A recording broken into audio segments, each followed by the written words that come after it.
Bah Kyrmen Shillong Menteri Berdikmi Ketrat Social Welfare Kesrogar Jala ulami Syekmat Baniada Bah Lahkmen Rymbui Menteri Berdikmi Ketrat Kampok Iyeng Kesrogar dak baong bah jingjia siat sangut kinong Shillong Mukroh kamnai nak daw cu Bah Rymbui kani kejingkran Bah Kyrmen kadai halor kejingkeli nak kinong thok khubor halor kejingdawa working president ke UDP ubah pol lingdo Bah Lahkmen Rymbui udai ban eno ya kesuki Menteri Kampok Iyeng hading kejingja Mukroh laang ru bah kejingkran bah pol udan lah kejing sutu pat kamdan kanu kejingnya paja pra bat kamdan kanu kejingnya paja pra hapo ke parti kejing de bat kene kejing kwa ban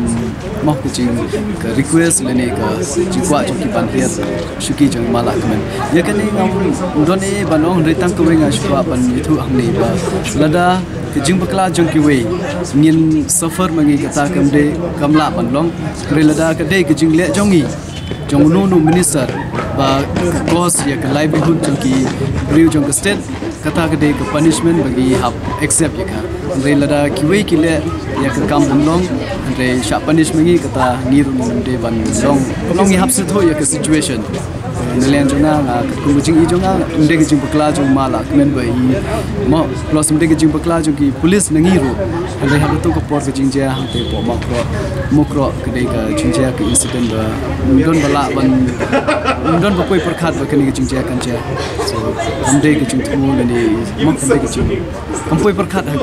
state government jong kan cha kam don kum kata re nelayan jong ba pol bu idon hi ke la ke jong ke jing I ke jing se thu